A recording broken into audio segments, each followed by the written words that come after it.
En la cena de Navidad, mi nuera me dio un trapeador. «Deje de fingir que está enferma y limpie», me gritó. Mi hijo añadió: «Deje de usar la edad como excusa. Comes gratis todos los días, complace a los invitados por nosotros». Esa noche guardé mi ropa en una maleta y desaparecí. Pero lo que hice al día siguiente los dejó pálidos del miedo. 68 años tengo. 68 años de vida, de trabajo, de dar todo por mi familia. Y esa Nochebuena, frente a 12 personas que reían y brindaban con ponche, mi nuera Vanessa me entregó un trapeador envuelto en papel navideño. Al principio pensé que era una broma de mal gusto, pero cuando arranqué el papel dorado y vi el palo de madera, el mechudo gris, el olor a químico barato, sentí cómo se me vaciaba el estómago. Las risas se apagaron. Alguien tosió incómodo. Vanessa me miraba con esos ojos brillantes, esperando mi reacción como quien espera que un animal haga un truco. «¿Qué es esto?», susurré. «Un regalo útil, Amalia», dijo ella, pronunciando mi nombre como si escupiera una semilla. «Porque ya es hora de que deje de fingir que está enferma y limpie esta casa como debe ser». El mundo se detuvo. Sentí todas las miradas clavadas en mí. La prima de Vanessa bajó la vista. El vecino de enfrente fingió revisar su celular. Mi hijo Rodrigo, mi único hijo, ese niño que cargué 9 meses y crié con mis propias manos, se quedó callado. «Rodrigo», logré decir, buscando sus ojos. Él se levantó de la mesa, alto, fuerte, con esa camisa nueva que yo misma había planchado esa mañana. Y cuando habló, su voz sonó fría, calculada, como si llevara semanas ensayando esas palabras. «Mamá, mi esposa tiene razón. Deje de usar la edad como excusa. Usted come gratis aquí todos los días. Lo mínimo que puede hacer es complacer a los invitados por nosotros. ¿O acaso cree que mantenerla no cuesta?». Cada palabra fue un puñal. No lloré, no grité. Algo dentro de mí se congeló, como cuando el agua se vuelve hielo y todo queda suspendido, duro, inmóvil. Tomé el trapeador con manos temblorosas, asentí con la cabeza y me levanté de la mesa. «Disculpen», murmuré. «Voy a mi cuarto». Nadie me detuvo. Caminé por ese pasillo que había recorrido 1000 veces en los últimos 3 años. Pasé frente a las fotos familiares donde yo todavía sonreía. Entré a ese cuarto pequeño al fondo de la casa, el que antes era la bodega, el único espacio que me habían permitido ocupar cuando enviudé y mi hijo me ofreció vivir con ellos. «Te necesitamos, mamá», había dicho Rodrigo con lágrimas en los ojos cuando murió su padre. «No puedes quedarte sola. Ven con nosotros. Somos familia». Familia. Cerré la puerta y miré alrededor. Una cama individual pegada a la pared, un buró con mi rosario y la foto de mi difunto esposo, Sebastián. Un closet diminuto donde mi ropa colgaba apretada. En las paredes, manchas de humedad que nadie había reparado porque ese cuarto no es prioridad. 3 años viviendo ahí, 3 años siendo invisible. Y esa noche, mientras afuera seguían brindando y riendo como si nada hubiera pasado, saqué mi maleta vieja del closet. Esa maleta de tela desgastada que usé en mi luna de miel hace 46 años, cuando Sebastián me llevó a Veracruz y bailamos en la playa hasta que salió el sol. Empecé a doblar mi ropa, despacio, con cuidado. Cada prenda era un recuerdo. El suéter que usé cuando nació Rodrigo, la blusa que me puse en su graduación, el rebozo que Sebastián me regaló en nuestro aniversario número 25. Las manos me temblaban, pero no de tristeza. Temblaban de rabia, porque mientras doblaba, recordaba. Recordaba cada desaire, cada comentario, cada mirada de desprecio que había soportado desde que puse un pie en esa casa. Recordaba cuando Vanessa me prohibió usar la sala. «Es para las visitas, no para que usted se siente ahí con su tejido». Recordaba cuando me gritó porque usé su shampoo. «Cuesta 300 pesos, Amalia. Use el que está en oferta». Recordaba cuando me hizo comer en la cocina porque en el comedor solo comemos los que trabajamos. Recordaba a Rodrigo viendo todo eso y callando. Y de pronto, mientras metía mi cepillo de dientes en una bolsa, algo cayó del fondo del closet. Una caja de lata oxidada que había olvidado por completo. La caja donde guardaba documentos importantes. La abrí. Adentro estaban papeles amarillentos, fotografías viejas, recibos y un sobre manila con el sello de un notario. Lo abrí con dedos temblorosos. Escrituras. Escrituras de un terreno en la zona norte de la ciudad, el terreno que mis padres me dejaron cuando murieron hace 30 años. El terreno que quedó en trámites legales interminables porque mi hermano había peleado la herencia, y yo, cansada y enfocada en mi familia, simplemente lo olvidé. ¿Cuántos años había pasado ese terreno abandonado? No lo sabía. Pero mientras leía esos papeles, algo se encendió en mi pecho. Una chispa. Una pregunta. ¿Y si ese terreno todavía existía? ¿Y si valía algo? Guardé los documentos en mi bolso. Terminé de empacar. Eran las 2 de la madrugada cuando cerré la maleta y me senté en la cama por última vez. Afuera, todo estaba en silencio.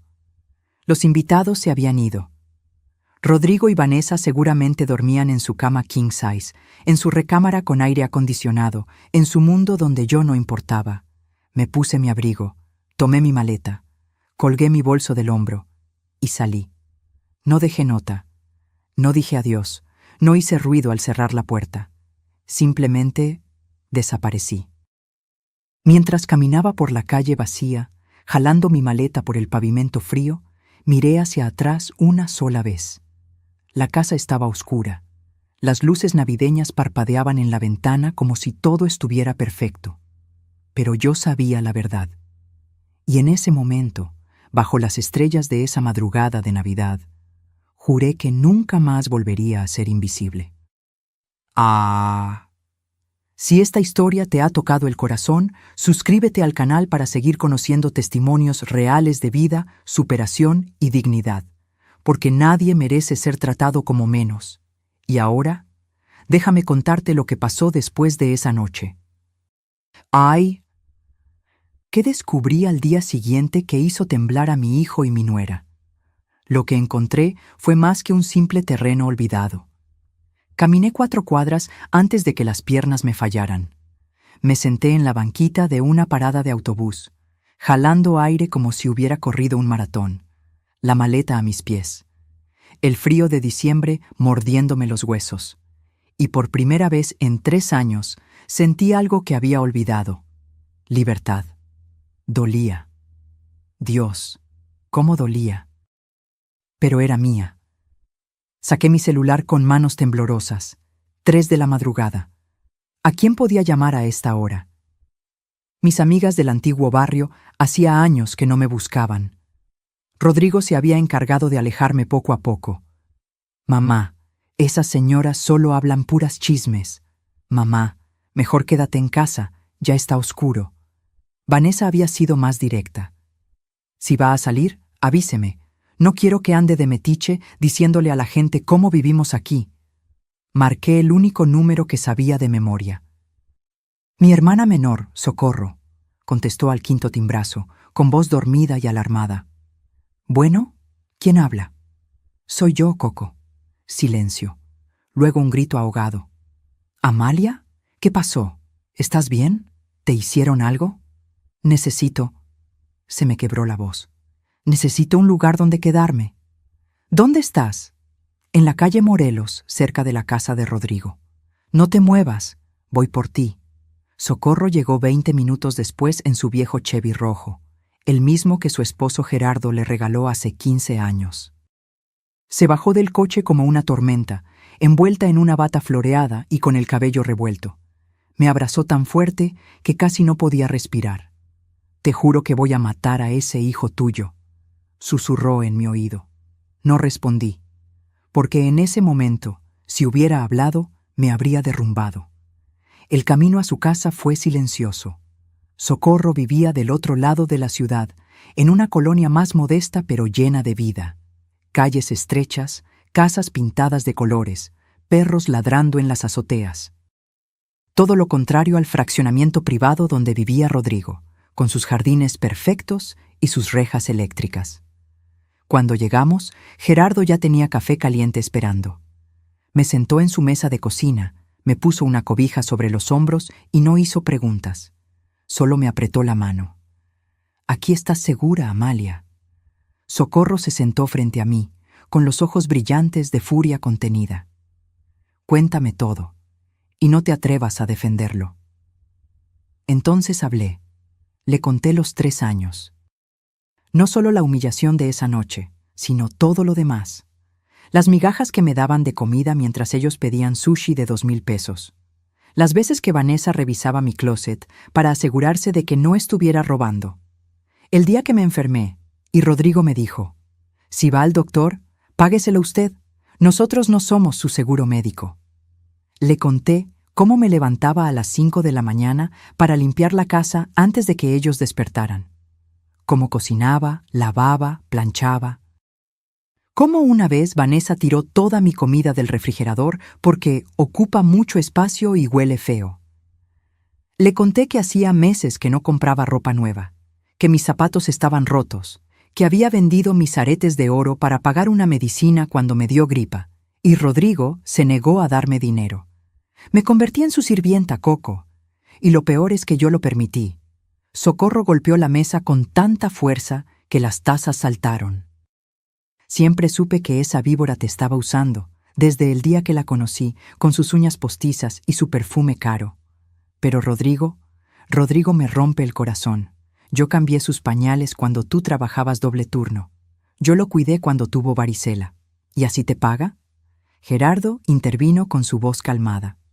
Lo importante ahora es que Amalia esté bien. Ya habrá tiempo para ajustar cuentas. Pero Socorro no terminaba. Amalia, ¿te acuerdas del terreno? Me quedé inmóvil. ¿Cuál terreno? El de papá y mamá. El que te dejaron en la herencia. ¿Nunca lo vendiste? El sobre Manila. Los papeles en mi bolso. Yo lo olvidé. Hubo problemas legales con Ramón y después te casaste, tuviste a Rodrigo, te dedicaste a tu familia y se te olvidó que tenías algo tuyo, completó Socorro. Amalia, ese terreno está en la zona norte. ¿Sabes lo que ha pasado ahí en los últimos años? Negué con la cabeza. Es la zona de mayor desarrollo inmobiliario de la ciudad. Han construido plazas comerciales, edificios de departamentos, oficinas. Ese terreno que heredaste, si todavía está a tu nombre, vale una fortuna. El corazón me dio un vuelco. Pero los trámites nunca se terminaron. Ramón peleó por su parte. Ramón murió hace 5 años, Amalia. Y cuando murió, su parte volvió a repartirse entre los herederos vivos. Es decir, tú y yo. Pero como tú eras la heredera principal en el testamento original, si nadie reclamó nada, ese terreno es tuyo. Me temblaban las manos. Saqué los papeles del bolso y los extendí sobre la mesa. Socorro los leyó con atención, pasando los dedos sobre las letras borrosas. Hay que ir mañana con un abogado, con el licenciado Esteban, el que trabajó con tu esposo. ¿Don Esteban todavía trabaja? Tiene 80 años, pero sigue activo. Y te conoce. Confía en él. Esa noche dormí en el cuarto de huéspedes de Socorro. Una cama suave, una ventana con cortinas limpias, un buró con una veladora de la Virgen de Guadalupe, tan diferente a esa bodega oscura donde había pasado 1000 noches sintiéndome como una intrusa. Pero no pude dormir. Me quedé mirando el techo, recordando cómo Rodrigo había cambiado desde que se casó con Vanessa, cómo sus visitas se volvieron escasas después de la boda, cómo, cuando Sebastián murió y yo quedé sola en esa casa grande y vacía, Rodrigo apareció con la solución perfecta. Vente a vivir con nosotros, mamá. No puedes quedarte sola. Te necesitamos. ¿Me necesitaban? ¿O necesitaban a alguien que limpiara su casa gratis? Recordé algo más. Algo que en su momento no me pareció raro, pero que ahora cobraba sentido. 6 meses después de que me mudé con ellos, Vanessa empezó a hacer preguntas. Preguntas sobre mi situación económica. Sobre si Sebastián me había dejado algo. sobre si yo tenía propiedades o ahorros. Solo curiosidad, suegra. Es que queremos ayudarla si necesita algo. Yo, inocente, le había contado todo. Que la casa donde vivía con Sebastián la habíamos vendido para pagar sus deudas médicas, que sus ahorros se habían esfumado en tratamientos, que yo solo tenía mi pensión mensual de 7,000 pesos. Nunca mencioné el terreno, porque lo había olvidado. ¿Y si ellos creían que yo no tenía nada? ¿Y si por eso se atrevieron a tratarme así? Una idea comenzó a formarse en mi cabeza, oscura, retorcida, pero justa. ¿Qué pasaría si descubrieran que yo sí tenía algo? Que yo no era la vieja inútil que pensaban. Me levanté de la cama. Busqué los papeles otra vez. Los leí línea por línea bajo la luz de mi celular. Y ahí estaba, en la esquina del documento. Una nota a mano de mi padre, escrita con tinta azul hace 30 años. Para mi hija Amalia. Que este terreno le dé la libertad que tanto merece. Papá. Él siempre supo que yo necesitaría algo mío, algo que nadie pudiera quitarme. Apagué la luz, me acosté, y por primera vez en años dormí sin ese peso en el pecho, porque algo estaba claro. Mi vida estaba a punto de cambiar. Al día siguiente, cuando entré al despacho del licenciado Esteban, nunca imaginé que las noticias serían mucho más grandes de lo que esperaba. Y tampoco imaginé que mi hijo ya había estado ahí, buscando información sobre mí. El despacho del licenciado Esteban estaba en el segundo piso de un edificio viejo del centro, de esos con escaleras de mármol desgastado y puertas de madera maciza. Socorro subió conmigo, tomándome del brazo como si temiera que fuera a desvanecerme. No estaba nerviosa, estaba hambrienta de respuestas, de justicia, de saber que mi vida no había sido solo un desperdicio de años sirviendo a gente que no me valoraba. La recepcionista, una muchacha joven con lentes modernos, nos hizo pasar de inmediato. El licenciado Esteban se levantó de su escritorio con esfuerzo, apoyándose en un bastón elegante. 80 años, pero la mirada seguía siendo afilada como un cuchillo. Amalia Montes de Herrera, dijo con voz ronca. ¿Cuántos años sin verte? Demasiados, licenciado. Me senté frente a él. Socorro se quedó de pie, nerviosa. El licenciado acomodó sus lentes y extendió la mano. A ver esos documentos. Le entregué el sobre manila. Él lo abrió despacio, con reverencia, como quien abre un libro antiguo. Sus ojos recorrieron las escrituras, los sellos, las firmas. Pasaron 5 minutos en silencio absoluto, solo el tic-tac del reloj de pared y el sonido de las hojas al pasar. Finalmente dejó los papeles sobre el escritorio y me miró fijamente. Amalia, ¿tú sabes lo que tienes aquí? Un terreno que mis padres me dejaron. Pero los trámites nunca se completaron por problemas con mi hermano Ramón. Ramón falleció hace 5 años intestado. Sus derechos se repartieron automáticamente entre los herederos legales del patrimonio original, es decir, tú y Socorro. Pero como tú eras la heredera principal designada por tus padres, y Socorro nunca reclamó su parte, porque yo no necesitaba nada, interrumpió mi hermana. Ese terreno era para Amalia desde siempre. El licenciado asintió. El terreno está completamente a tu nombre, Amalia.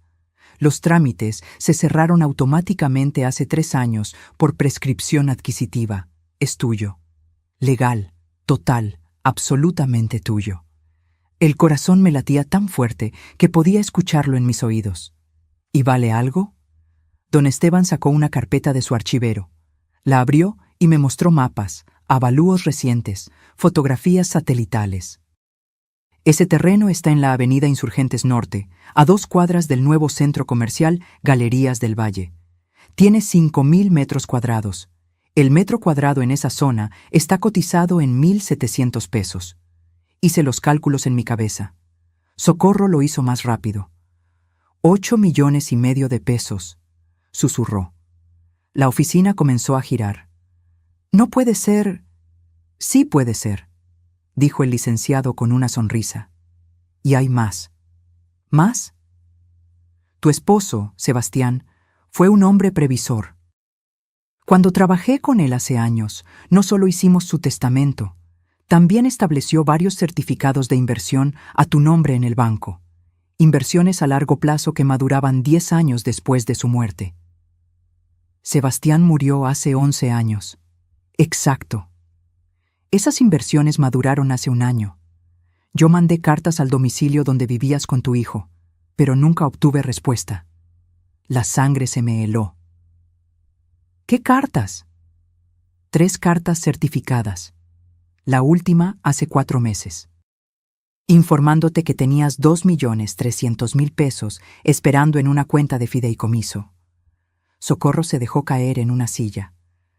Dios mío, yo no podía hablar, no podía respirar, porque de pronto todo cobraba sentido. Licenciado, mi hijo Rodrigo, ¿vino a verlo? Don Esteban frunció el ceño.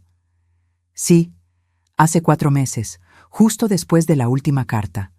Dijo que venía en tu representación porque tú estabas delicada de salud. Quería saber sobre tu situación financiera. ¿Y qué le dijo? Nada. Le expliqué que esa información solo podía dársela a ti directamente. Se molestó, insistió, me amenazó con demandas. Pero yo fui muy claro. Esos documentos son confidenciales. Solo tú podías acceder a ellos. Las piezas del rompecabezas comenzaron a encajar. 4 meses atrás.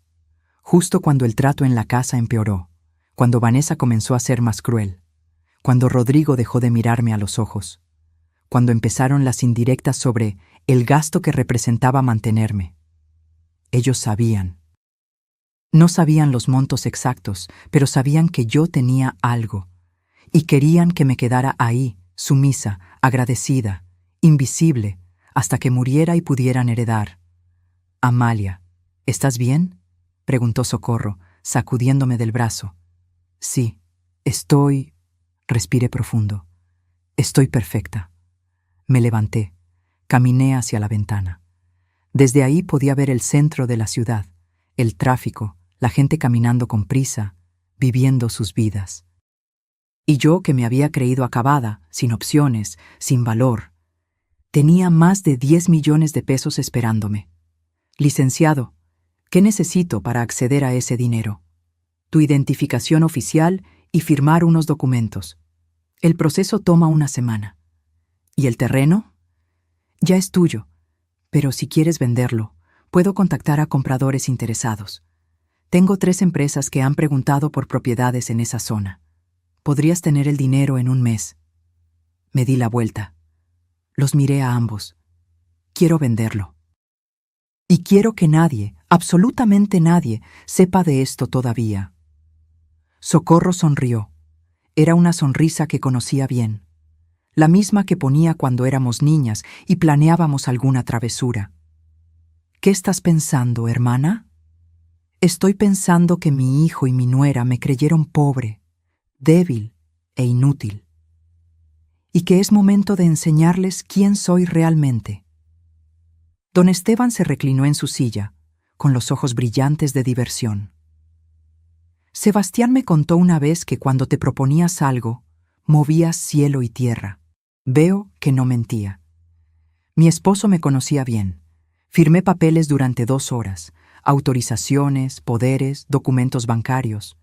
Cuando terminamos, el licenciado me estrechó la mano.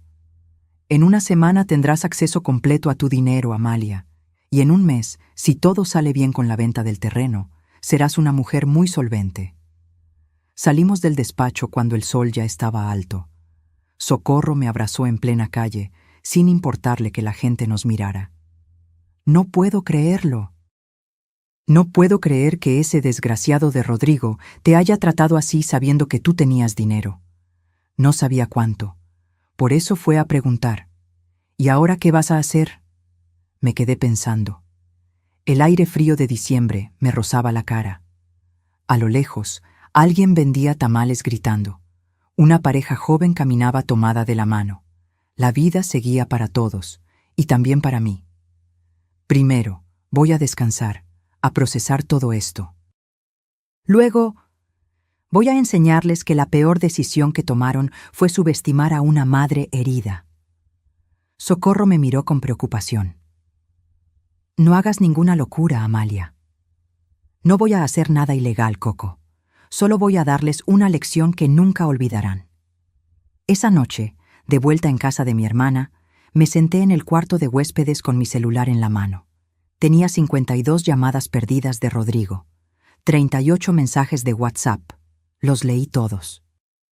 Los primeros eran de enojo. ¿Dónde está? Deje de hacer dramas y regrese a la casa. Esto es ridículo. Es Navidad y nos está haciendo quedar mal. Si no regresa, no vuelva a pedir ayuda nunca. Luego cambiaron a preocupación fingida. Mamá, estamos preocupados. ¿Está bien? No importa lo que pasó, es Navidad. Regrese y lo hablamos. Vanessa se siente mal por lo que dijo. Fue el estrés de la cena. Y los últimos, de manipulación pura. Mamá, si no regresa, vamos a tener que reportarla como desaparecida. Está poniéndonos en una situación muy difícil. La gente está preguntando, ¿en serio nos va a hacer esto? Después de todo lo que hemos hecho por usted. No contesté ninguno. En cambio, abrí la cámara y me tomé una foto. Estaba sentada en una cama cómoda, con una taza de té caliente en las manos, una cobija sobre los hombros. Me veía cansada, sí, pero tranquila, en paz. Le envié la foto a Rodrigo con un solo mensaje. Estoy bien, no busques. Su respuesta llegó en segundos. ¿Dónde está? Necesitamos hablar. Apagué el celular, porque ya no tenía nada que hablar con él. Todavía no. Primero necesitaba recuperarme, sanarme, prepararme, y cuando estuviera lista, cuando tuviera todas las cartas en la mano, entonces sí, les enseñaría lo que se siente cuando alguien a quien amas te da la espalda. Pero lo que no sabía era que Rodrigo y Vanessa no se quedarían de brazos cruzados, y lo que hicieron después fue la gota que derramó el vaso. Pasaron 3 días. 3 días en los que no contesté una sola llamada. 3 días en los que Rodrigo bombardeó mi teléfono con mensajes cada vez más desesperados. 3 días en los que, por primera vez en años, dormí toda la noche sin despertarme con ansiedad. Socorro me cuidaba como si fuera de cristal. Me preparaba el desayuno, me acompañaba a caminar por el parque, me prestaba su ropa porque yo solo había empacado lo básico. Gerardo, su esposo, nunca preguntaba nada. Solo me apretaba el hombro cada vez que pasaba y decía, «Aquí estás en tu casa, Amalia». Pero la paz no dura cuando hay gente que no soporta perderte el control. El 4.º día, Socorro entró a mi cuarto con el celular en la mano y la cara desencajada. «Amalia, tienes que ver esto», me mostró su Facebook. Vanessa había publicado una foto mía. La foto que me habían tomado en la cena de Navidad, justo antes de que me dieran el trapeador. Yo estaba sentada a la mesa, con cara seria, los hombros caídos. Me veía exactamente como lo que era, una mujer cansada, envejecida, invisible. El texto decía, «Es difícil compartir esto, pero necesito desahogarme. Mi suegra abandonó nuestra casa en Nochebuena sin decir nada. La acogimos 3 años con amor, le dimos techo, comida, cuidados. Pero cuando le pedimos que colaborara con las tareas del hogar, algo normal en cualquier familia, se ofendió y se fue. Ahora no sabemos dónde está. Si alguien la ve, por favor avísenos. Estamos muy preocupados. Familia tóxica, suegras problemáticas, Navidad». Tenía 143 comentarios. Leí algunos. La mayoría eran de apoyo a Vanessa. «Ay, amiga, qué horror. Las suegras siempre son un drama». Así son las señoras de esa generación. Creen que todo se les debe. Hiciste mucho aguantándola 3 años. Yo no hubiera podido. Pero había otros que me defendían. «Momento, yo estuve en esa cena. ¿No cuentas que le diste un trapeador como regalo de Navidad delante de todos?» ¿De verdad vamos a creer que una señora de casi 70 años se fue por capricho? Algo más pasó ahí. Conozco a esa familia. La señora trabajaba como burro en esa casa y nunca la trataron bien. Socorro estaba furiosa. Esa maldita está intentando hacerte quedar como la loca. Como si tú fueras el problema. No dije nada, solo seguí leyendo. Porque entre todos esos comentarios, había uno que me llamó la atención. Era de Luz Marina, mi vecina del antiguo barrio. La señora que me vendía flores cada domingo para llevarle a Sebastián al panteón. Vanessa, yo conozco a doña Amalia desde hace 30 años. Es una de las mujeres más nobles que he conocido. Si se fue de tu casa, fue porque tenía razones de peso. Y lo del trapeador fue una grosería que todos vimos. No intentes hacerte la víctima ahora. Sentí algo cálido en el pecho. Todavía había gente que me recordaba, que sabía quién era yo realmente. ¿Vas a responder?, preguntó Socorro. No. ¿Cómo que no? Está arrastrando tu nombre por el suelo. Que hable, que diga lo que quiera. Cuando llegue el momento, todos sabrán la verdad. Pero Socorro tenía razón en algo. Vanessa no iba a parar, y Rodrigo tampoco. Esa misma tarde, mi hijo apareció en la casa de Socorro. Gerardo abrió la puerta. Yo estaba en el cuarto, pero podía escuchar todo. Las paredes en esa casa eran delgadas. Necesito ver a mi mamá, dijo Rodrigo. Su voz sonaba tensa, controlada. No está disponible, respondió Gerardo con firmeza. Es mi madre. Tengo derecho a verla. Ella decidirá cuándo quiere verte. Respeta eso. Usted no entiende. Mi esposa está muy afectada. La gente está hablando. Necesitamos resolver esto. Lo que necesitan es reflexionar sobre cómo la trataron. Hubo un silencio largo. Luego, la voz de Rodrigo cambió. Se volvió más baja, más peligrosa. Dígale que si no regresa, vamos a tener que tomar medidas legales. Socorro apareció en ese momento. La escuché desde el cuarto. ¿Medidas legales? ¿Qué medidas legales, Rodrigo? Tu mamá no te debe nada. No robó nada, no hizo nada malo. Se fue porque tú y esa mujer la trataron como basura. Usted no sabe lo que pasó en mi casa. Sé que le diste un trapeador en Navidad. Sé que la humillaste delante de todos. Sé que la trataste como sirvienta. ¿Quieres que siga? Mi esposa estaba estresada. Fue un malentendido. Un malentendido que duró 3 años. Rodrigo perdió la compostura. Mi madre se está portando como una niña caprichosa, todo por un maldito regalo. Es ridículo. Lo ridículo es que no entiendas por qué se fue. La voz de Socorro era hielo. Y ahora lárgate de mi casa antes de que llame a la policía. Esto no va a quedar así. Tienes razón. No va a quedar así. Escuché la puerta cerrarse con fuerza. Los pasos de Rodrigo bajando las escaleras. El motor de su camioneta arrancando. Socorro entró a mi cuarto. Tenía los ojos rojos, pero no de tristeza, de rabia. Ese muchacho está perdido, Amalia, completamente perdido. Me levanté de la cama. Caminé hacia la ventana. Desde ahí podía ver la camioneta de Rodrigo alejándose. Una Ram negra del año, con rines cromados. La había comprado hace 6 meses. 30,000 pesos de enganche, me había dicho. Pero valió la pena, mamá. Es importante dar buena imagen. Buena imagen. Mientras yo usaba zapatos rotos y comía sobras. Coco, ¿puedes prestarme tu computadora? ¿Para qué? Necesito buscar algo. Media hora después, estaba leyendo el perfil completo de Vanessa en redes sociales. No solo Facebook, Instagram, TikTok, Twitter. Esta mujer documentaba su vida entera en Internet. Y lo que encontré me dejó helada. Fotos de restaurantes caros. Date night con mi amor.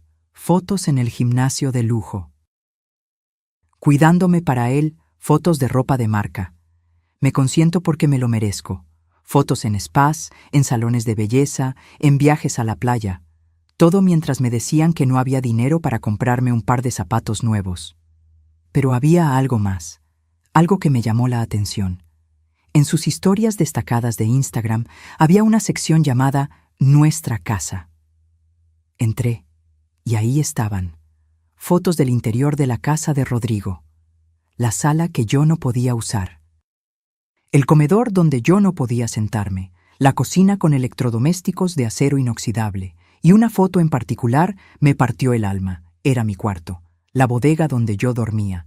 Pero en la descripción decía, Proyecto futuro, convertir este espacio en walk-in closet. Ya casi se desocupa. Ya casi se desocupa. Me estaban esperando a que muriera, o esperando sacarme. Socorro leyó sobre mi hombro y ahogó un grito. Esa maldita estaba planeando botarte. Cerré la laptop. Me quedé mirando la pared, y entonces algo dentro de mí cambió. Ya no sentía tristeza, ya no sentía dolor. Sentía furia, furia fría, calculada, letal. Coco, mañana voy a hacer algo. ¿Qué cosa?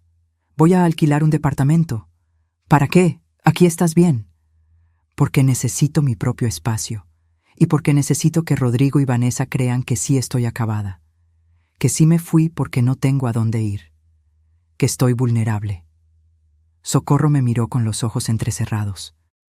¿Qué estás planeando? Justicia, hermana. Simplemente justicia.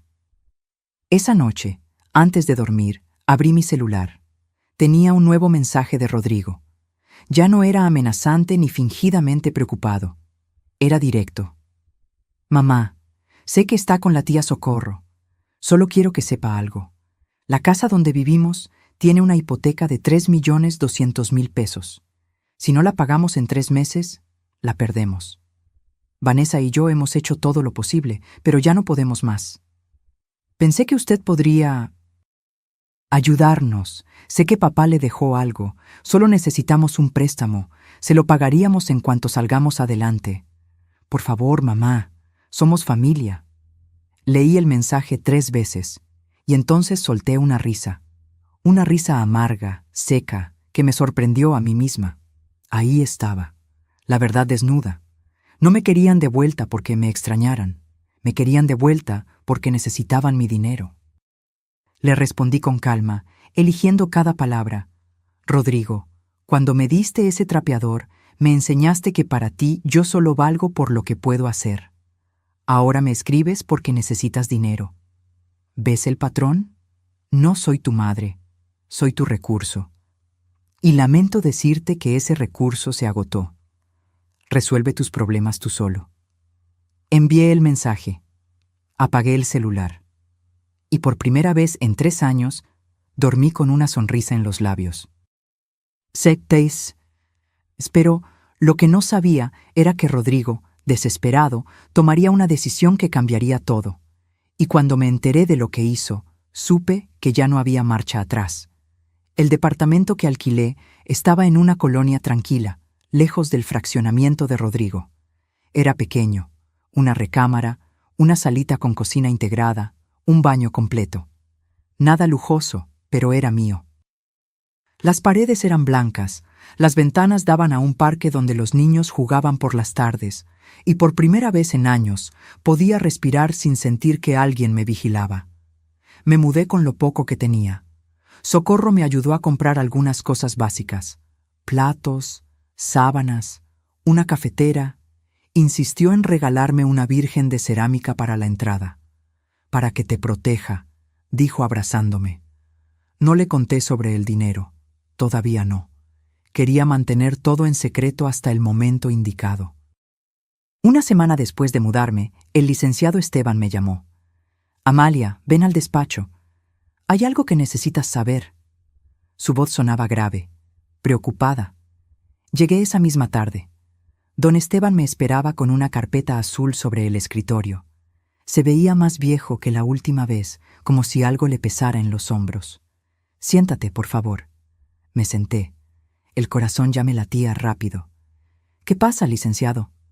Él abrió la carpeta y sacó unos papeles. Eran copias de solicitudes, formularios oficiales con sellos. Rodrigo vino de nuevo hace 2 días. Esta vez trajo a un abogado. Intentaron presentar un recurso de interdicción contra ti. La palabra me golpeó como un puño. ¿Interdicción? Querían declararte incapaz mentalmente para tomar decisiones financieras. Argumentaron que tienes deterioro cognitivo severo y que abandonaste tu hogar sin razón aparente. El objetivo era que Rodrigo quedara como tu tutor legal y pudiera administrar tus bienes. El mundo se detuvo. Pero yo estoy perfectamente bien. Lo sé. Por eso rechacé la solicitud de inmediato y les advertí que si intentaban algo así de nuevo, los reportaría por intento de fraude. Pero Amalia, esto es grave. Tu hijo está desesperado. Y una persona desesperada es capaz de cualquier cosa. Me temblaban las manos, las escondí bajo la mesa. ¿Por qué está tan desesperado? Don Esteban sacó más papeles, estados de cuenta, documentos del registro público. Investigué un poco, con tu autorización implícita como mi clienta. La casa donde vive Rodrigo tiene una hipoteca de 3.200.000 pesos con el banco. Están atrasados 4 meses en los pagos. El banco ya inició el proceso de ejecución hipotecaria. En 2 meses, si no pagan, pierden la casa. Él me lo dijo. Me pidió dinero. Hay más. Vanessa tiene deudas de tarjetas de crédito por 700.000 pesos. Están registrados en el buró de crédito como alto riesgo y hace 3 meses solicitaron un préstamo personal que fue rechazado. Cada palabra era una pieza más del rompecabezas. Entonces, ¿cuándo empeoró el trato hacia mí? Según mis registros, yo mandé la primera carta sobre tus inversiones hace 8 meses. Rodrigo vino a preguntar hace 4. ¿El maltrato aumentó en ese periodo? Cerré los ojos. Recordé. Las humillaciones más fuertes habían empezado hace 6 meses. Los comentarios sobre ser una carga, las restricciones de comida, el trapeador de Navidad. Sí, todo empeoró en esos meses. Porque sabían que tenías dinero, pero no podían acceder a él. Intentaron mantenerte sumisa, dependiente, agradecida. Y cuando no funcionó, cuando te fuiste, entraron en pánico. Don Esteban se quitó los lentes y me miró directo a los ojos. Amalia, necesitas protegerte. Legalmente. Ahora. ¿Cómo? Primero, vamos a hacer un testamento nuevo. Uno donde dejes muy claro que estás en pleno uso de tus facultades y que tomas tus decisiones libremente. Segundo, vamos a nombrar testigos que certifiquen tu estado mental. Y tercero, vamos a proceder con la venta del terreno lo más rápido posible, antes de que Rodrigo intente bloquearlo.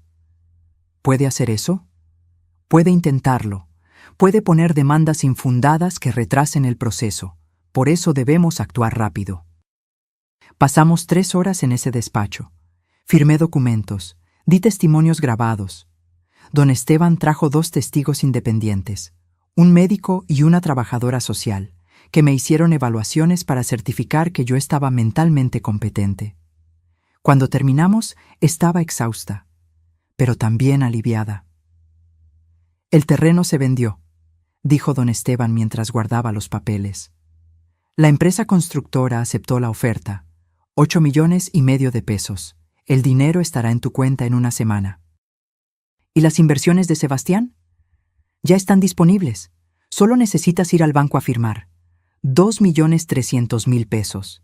10,8 millones pesos. Era más dinero del que había visto en toda mi vida. Licenciado, ¿sabe lo que voy a hacer con esto? Él sonrió con cansancio. No. ¿Qué vas a hacer? Voy a vivir con dignidad. Y voy a enseñarles a mi hijo y a esa mujer que el amor de una madre no se compra, no se mendiga y no se pisotea. Tu esposo estaría orgulloso. Salí del despacho cuando ya oscurecía.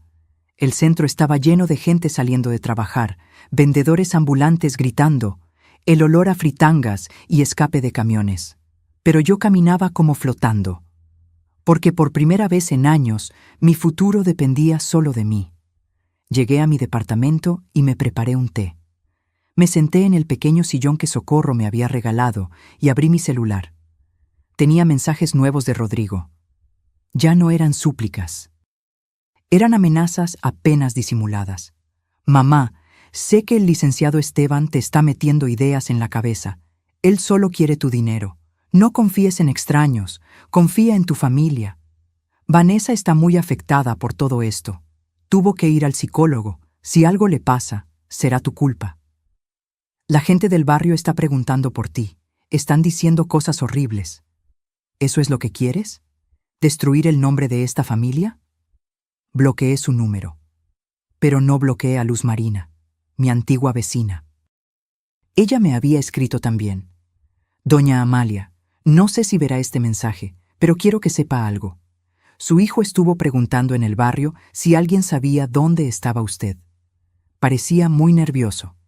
También preguntó si usted tenía amigos o conocidos que pudieran estar ayudándola económicamente. Le dije que no sabía nada, pero me dio mala espina. Cuídese, por favor. Le respondí. Gracias, Luz Marina, estoy bien. Y no te preocupes, sé cuidarme sola. Esa noche no pude dormir. No por ansiedad, sino por rabia. Mi hijo, el niño que había cargado en brazos, que había cuidado cuando tuvo neumonía a los 5 años, que había alimentado con el dinero que ganaba limpiando casas ajenas cuando Sebastián apenas empezaba a trabajar. Ese hijo estaba intentando declararme loca para robarme. No era tristeza lo que sentía, era decepción, profunda, dolorosa, irreparable. Pero también era claridad, porque ahora sabía que no había vuelta atrás. No había reconciliación posible. No había familia que salvar, solo había una madre que necesitaba defenderse y una lección que debía enseñarse. Me levanté de la cama, fui a la cocina, saqué una libreta y una pluma y empecé a escribir. No era un plan de venganza, era un plan de justicia. Punto 1. Asegurar todo el dinero en cuentas que Rodrigo no pudiera tocar. Punto 2. Rehacer mi vida con dignidad lejos de gente tóxica. Punto 3. Cuando llegara el momento indicado, cuando Rodrigo y Vanessa estuvieran al borde del precipicio, entonces sí, mostrarles quién era yo realmente. No para lastimarlos, para que aprendieran. Cerré la libreta, apagué la luz y me dormí con la certeza de que el juego apenas comenzaba. Pero mientras yo planeaba en silencio, Rodrigo y Vanessa dieron un paso que cruzó todos los límites. Y cuando me enteré de lo que le dijeron a la gente, supe que había llegado el momento de actuar. El dinero llegó a mi cuenta un martes por la mañana.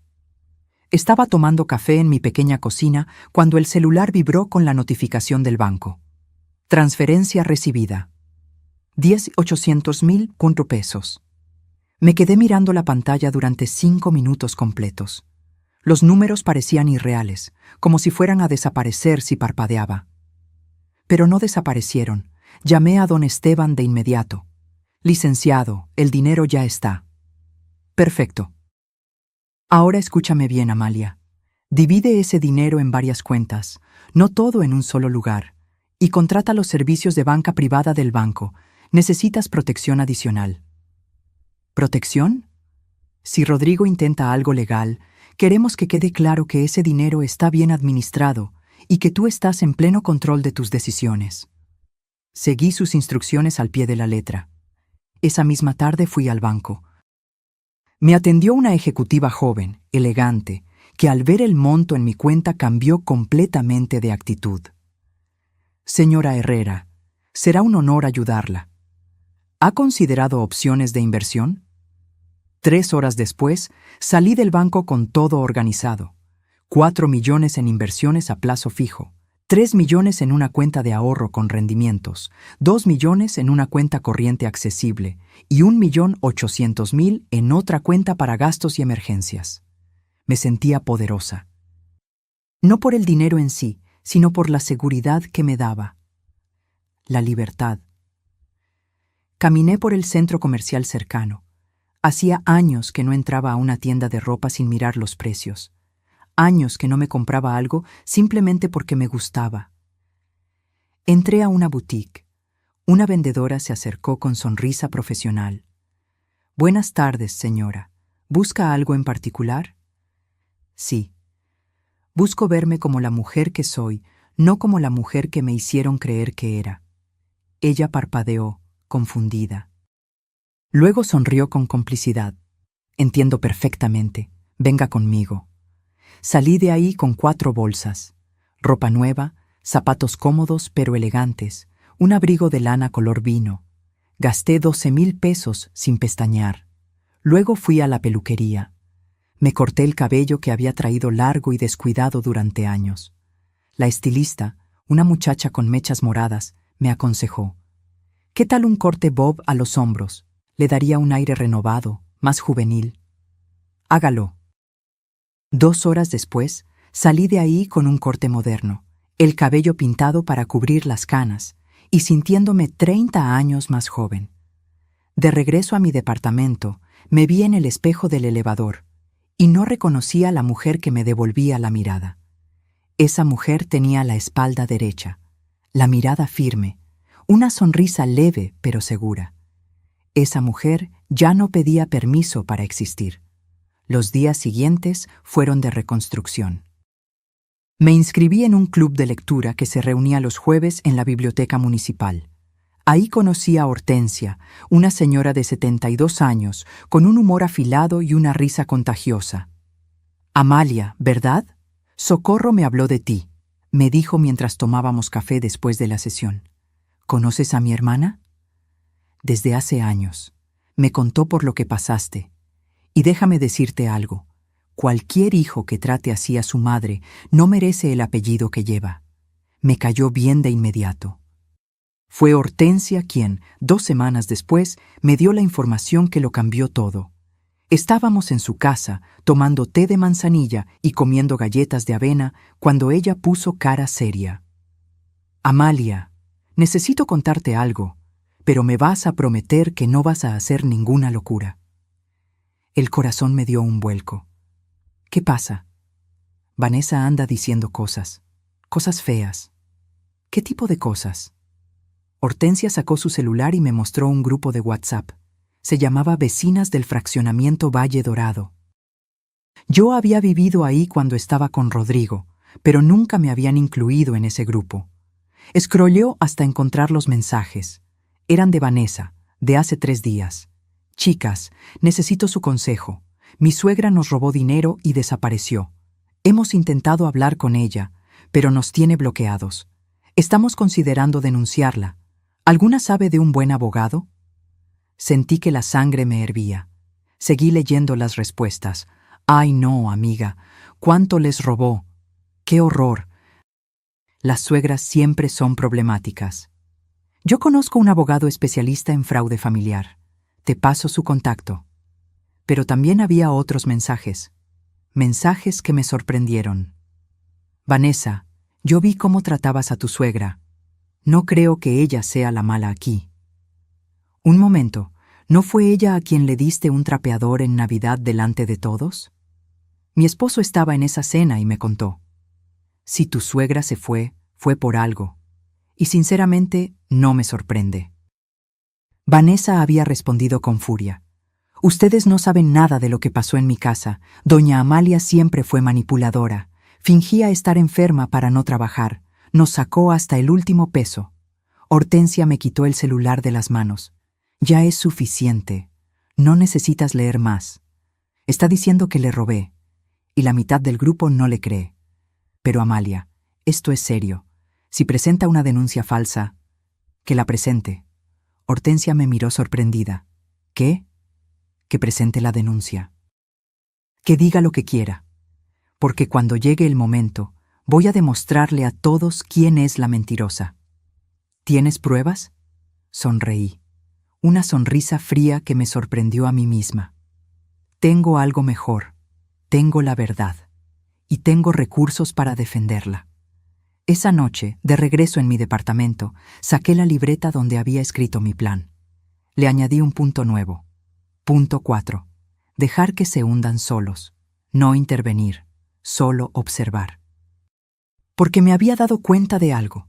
Rodrigo y Vanessa estaban tan desesperados que estaban cometiendo errores públicos, errores que los hacían verse exactamente como lo que eran, manipuladores en bancarrota. Al día siguiente, Socorro me llamó histérica. «Amalia, Rodrigo fue a mi casa y me amenazó». «¿Qué te dijo?»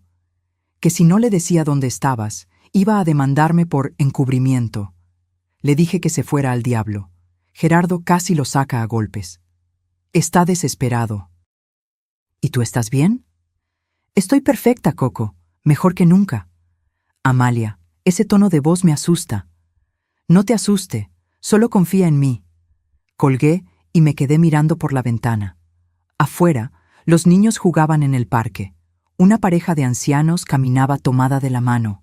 La vida seguía su curso, ajena a los dramas personales. Mi celular vibró. Era un mensaje de un número desconocido. «Señora Amalia, soy el licenciado Torres, abogado de su hijo, Rodrigo Herrera.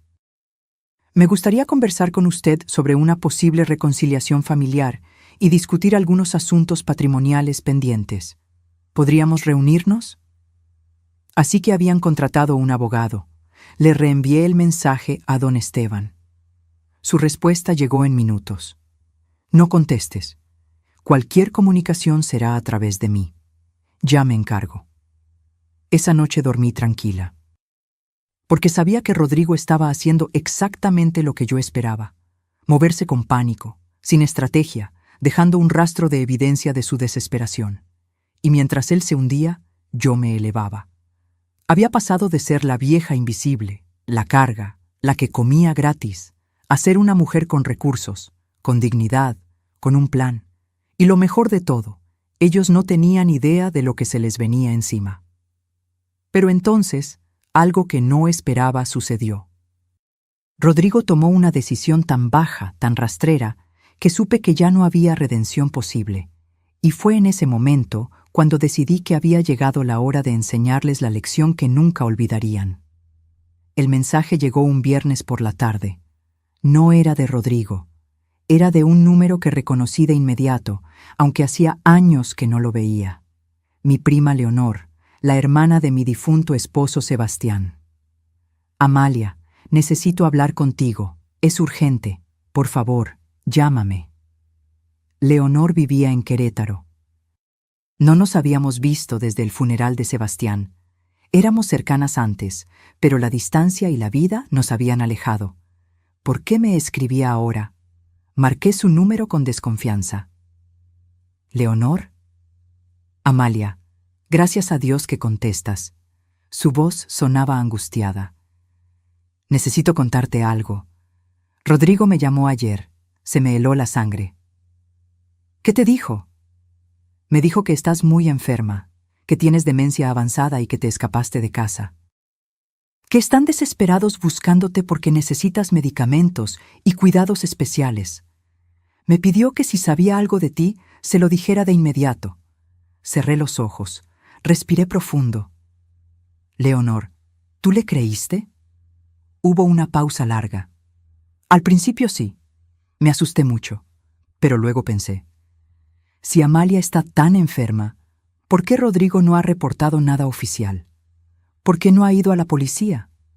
Entonces te marqué para saber la verdad. La verdad es que estoy perfectamente sana. Lo que tengo es dignidad recuperada. Le conté todo, no omití nada. El trapeador, los maltratos, las humillaciones, el intento de interdicción, las mentiras. Leonor escuchó en silencio, y cuando terminé, la oí sollozar. Sebastián se revolcaría en su tumba si supiera esto. Él adoraba a Rodrigo, pero también te adoraba a ti. Siempre decía, Amalia es la mujer más fuerte que conozco, pero se hace la suave para no lastimar a nadie. Tu hermano me conocía bien. ¿Qué vas a hacer? Algo que debí hacer hace mucho tiempo, ponerme a mí primero. Si necesitas algo, lo que sea, cuenta conmigo. Gracias, Leonor. Pero estoy bien, mejor que nunca. Colgué y me quedé pensando. Rodrigo estaba llamando a todos nuestros conocidos, plantando la semilla de que yo estaba enferma, loca, incapacitada, preparando el terreno para justificar cualquier acción legal que quisiera tomar. Era inteligente, pero no tanto como creía. 2 días después, Rodrigo apareció en mi departamento. No sé cómo consiguió la dirección. Probablemente siguió a Socorro, o pagó a alguien para investigarme. Pero ahí estaba, tocando mi puerta un domingo por la mañana. Miré por la mirilla. Se veía demacrado, ojeroso. Había perdido peso. La camisa que traía estaba arrugada. No abrí de inmediato. Lo dejé tocar 3 veces más. Luego, con calma, descorrí el pestillo. Mamá. Su voz se quebró. Gracias a Dios que estás bien. No le devolví el abrazo que intentó darme. Me hice a un lado y lo dejé entrar. Mi departamento era pequeño pero digno, limpio, organizado, con flores frescas en la mesa. Un mundo completamente diferente a esa bodega donde me habían tenido. Rodrigo miró alrededor con ojos desorbitados. ¿Vives aquí? Sí, es mío, alquilado con mi propio dinero. Pero, ¿cómo? ¿De dónde sacaste para...? Siéntate, Rodrigo. Se sentó en el pequeño sofá. Yo me quedé de pie. No iba a darle la ventaja de la altura. ¿Qué quieres? Mamá, vengo a pedirte perdón. Empezaron a rodarle lágrimas. Sé que la cagamos. Sé que te tratamos mal. Vanessa estaba estresada con el trabajo, con los gastos de la casa. Y yo también estaba bajo mucha presión. Pero nunca quisimos lastimarte. ¡Qué actuación! Casi convincente. ¿Y el trapeador? Fue un error horrible. Vanessa ya lloró 1000 veces por eso. Está destruida. Ha ido al psicólogo, a terapia. Se da cuenta de que se equivocó. Ajá. Mamá, por favor. Somos familia. No podemos terminar así. Me senté frente a él. Lo miré a los ojos. Esos ojos que de niño me miraban con adoración y que ahora solo reflejaban desesperación. Dime la verdad, Rodrigo. ¿Por qué viniste realmente? Él bajó la mirada. Estamos en problemas. ¿Qué tipo de problemas? La casa, vamos a perderla. El banco ya nos dio el ultimátum. Si no pagamos 1.800.000 pesos en las próximas 3 semanas, ejecutan la hipoteca. Nos quedamos en la calle. Ahí estaba, la verdad desnuda. ¿Y qué esperas que haga yo? Rodrigo levantó la vista, y en sus ojos vi algo que me partió el corazón. No arrepentimiento, esperanza, esperanza de que yo lo salvara. Mamá, sé que papá te dejó dinero. El licenciado Esteban no quiso decirme cuánto, pero sé que hay algo. Solo necesitamos un préstamo. Te lo pagamos en cuanto salgamos adelante, te lo juro por Dios. ¿Y si no te lo presto? Mamá, somos tu familia, soy tu único hijo. Mi único hijo me dio un trapeador en Navidad y me dijo que comía gratis. Ya te pedí perdón por eso. Tu perdón no borra el dolor, Rodrigo. Se puso de pie, desesperado. Entonces, ¿qué quieres? ¿Que me arrodille? ¿Que te ruegue? Lo haré, lo que sea. Pero por favor, ayúdanos.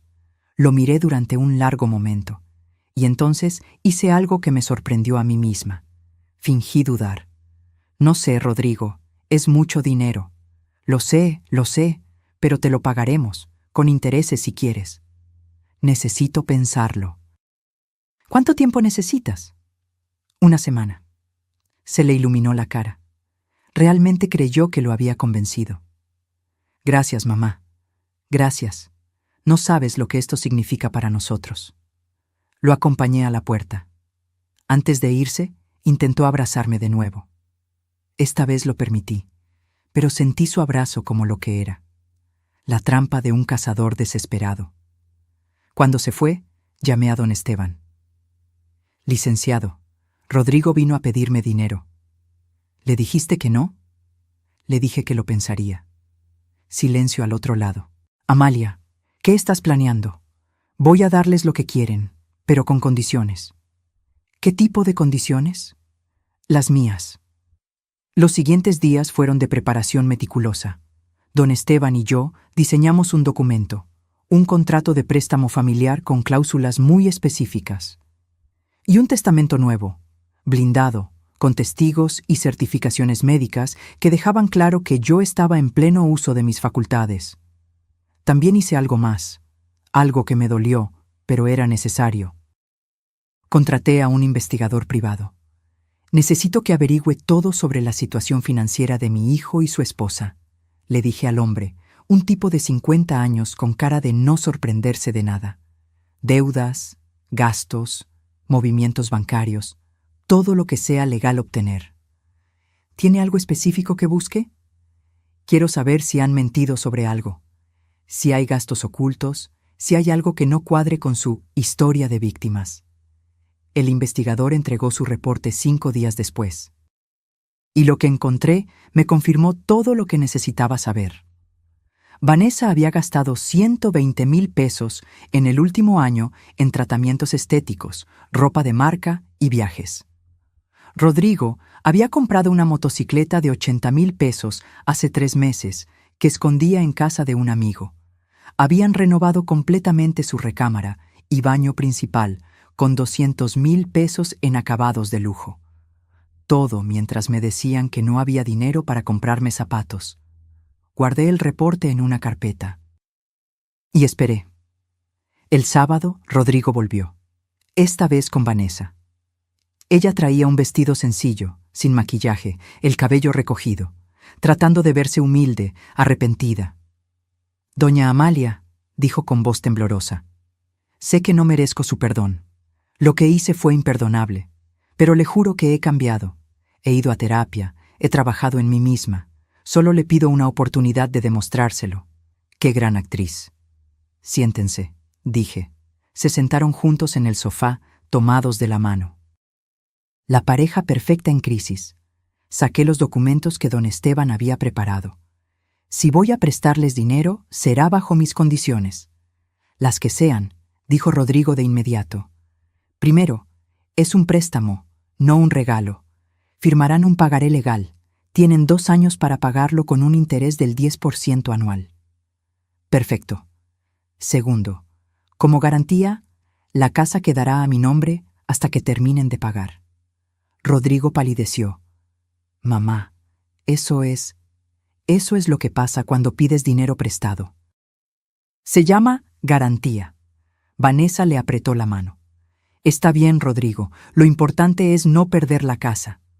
Tercero, continué, si incumplen un solo pago, yo tomo posesión de la propiedad de inmediato, sin apelaciones. Mamá, eso es muy duro. La vida es dura, hijo. ¿Aceptan o no? Se miraron entre ellos. Vanessa asintió primero.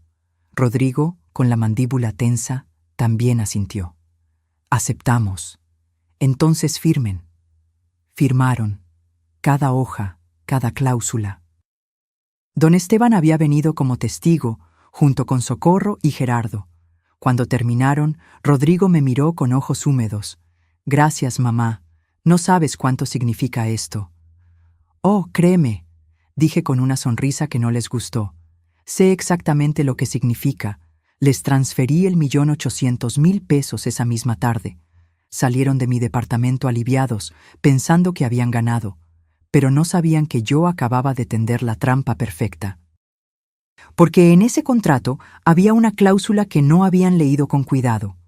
Una cláusula que decía, en caso de comprobarse que el deudor mintió sobre su situación financiera o realizó gastos suntuarios durante el periodo de endeudamiento, el préstamo se vuelve exigible de inmediato. Y yo tenía un reporte de investigación que demostraba exactamente eso. Socorro me miró cuando todos se fueron. Hermana, ¿qué hiciste? Les di suficiente cuerda para que se colgaran solos. ¿Y ahora? Ahora espero. Y cuando llegue el momento, corto la cuerda. Lo que no sabían Rodrigo y Vanessa era que mi venganza no sería gritada. Sería servida fría, legal y devastadoramente efectiva. Y cuando llegara el momento de cobrar, nadie iba a salvarlos. Pasaron 6 semanas. 6 semanas en las que Rodrigo y Vanessa pagaron la hipoteca atrasada y respiraron aliviados, creyendo que habían salvado su mundo perfecto. 6 semanas en las que yo me dediqué a reconstruirme por completo. Me inscribí en clases de yoga. Comencé a caminar todas las mañanas por el parque.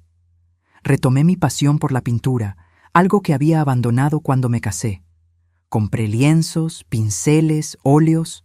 Mi departamento pequeño se llenó de color. Hortensia se volvió mi confidente. Tomábamos café cada jueves después del club de lectura y ella me escuchaba sin juzgar. «Te ves distinta, Amalia», me dijo un día. «Como si te hubieras quitado un peso de encima». Me quité varios pesos, 10 millones para ser exacta. Ella soltó una carcajada que hizo que toda la cafetería volteara. Pero no todo era paz. Rodrigo me llamaba cada semana, siempre con el mismo tono falso de hijo arrepentido. «Mamá, ¿cómo estás? Te extraño mucho». «Estoy bien, Rodrigo. ¿Cuándo vienes a visitarnos? La casa se siente vacía sin ti». Mentiras, todas mentiras, porque el investigador privado seguía mandándome reportes.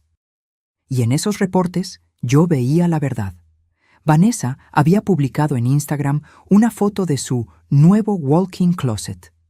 Mi antigua habitación, la bodega donde dormí 3 años, ahora era un vestidor lleno de zapatos y bolsas de marca.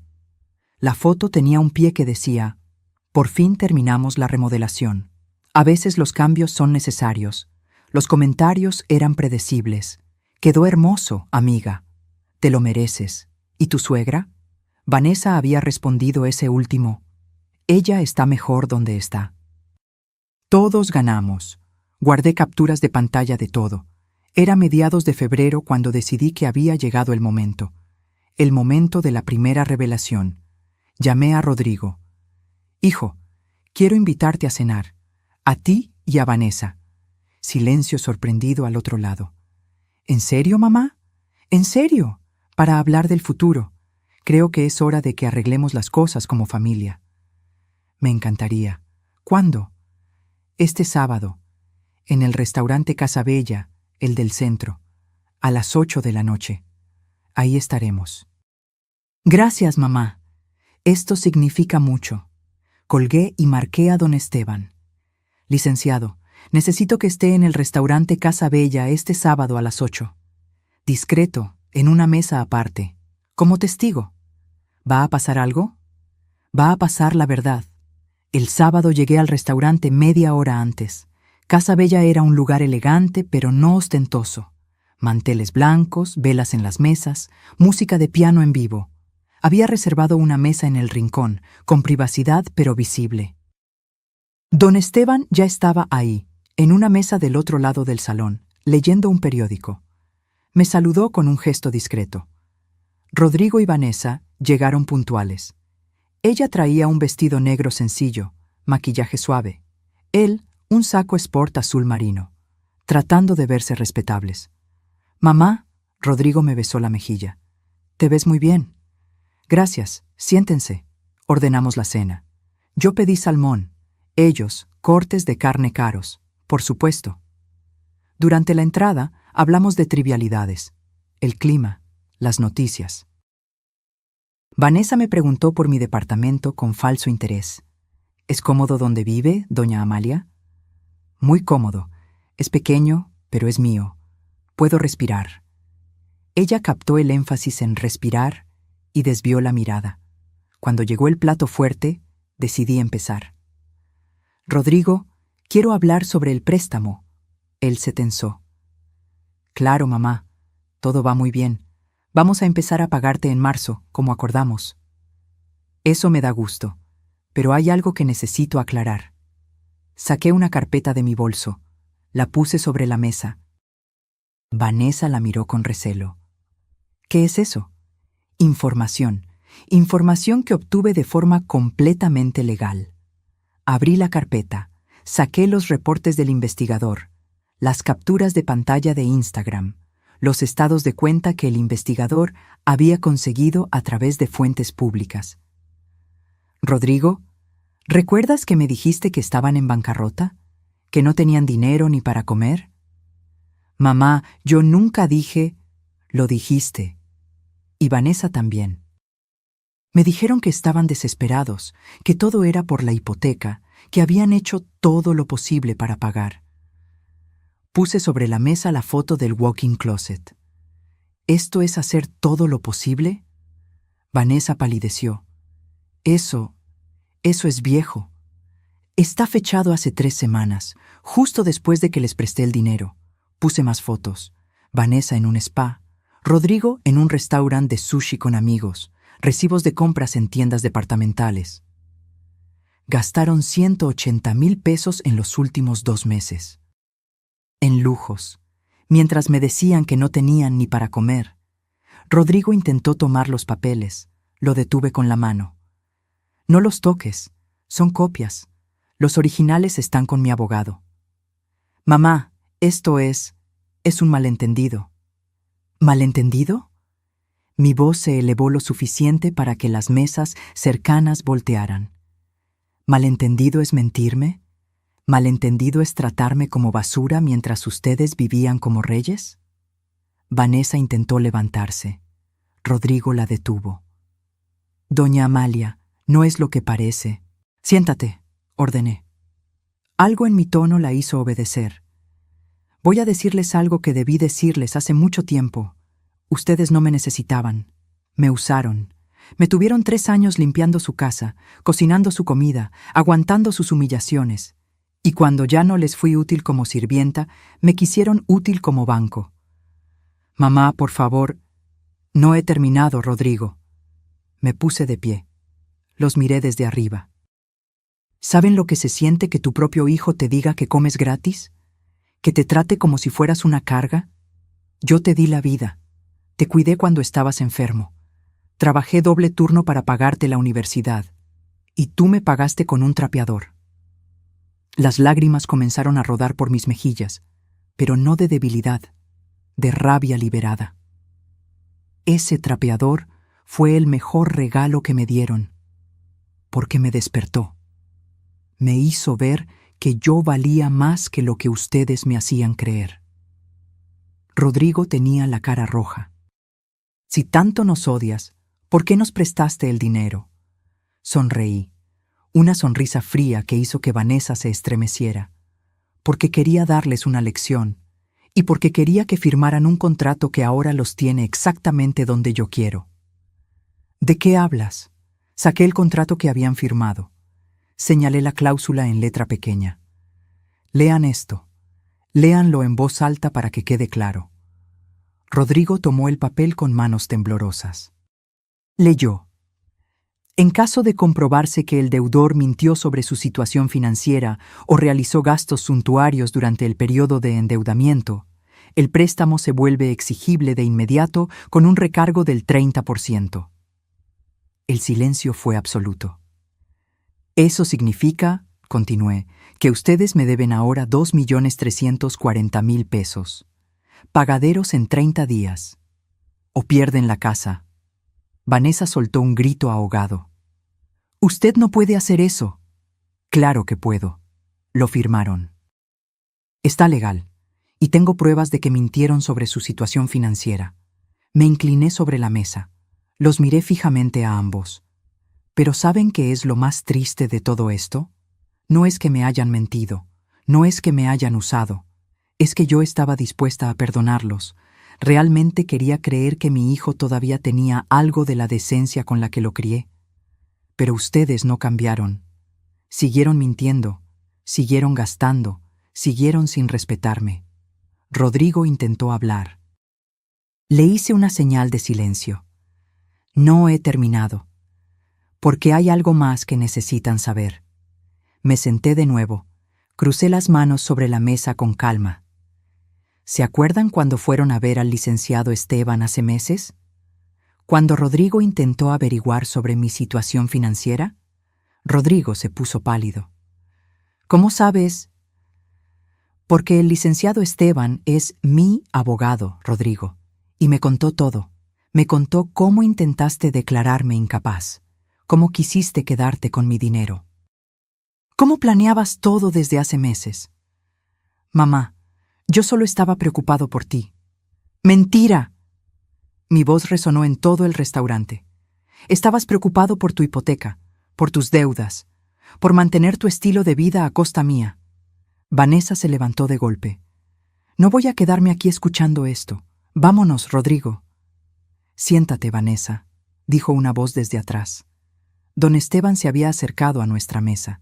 Traía su maletín en la mano. «¿Quién es usted?», preguntó ella. «Soy el licenciado Esteban Morales, abogado de la señora Amalia Montes, y tengo aquí documentos que demuestran cada una de las acusaciones que ella acaba de hacer. Si intentan irse sin resolver esto, procederé legalmente de inmediato».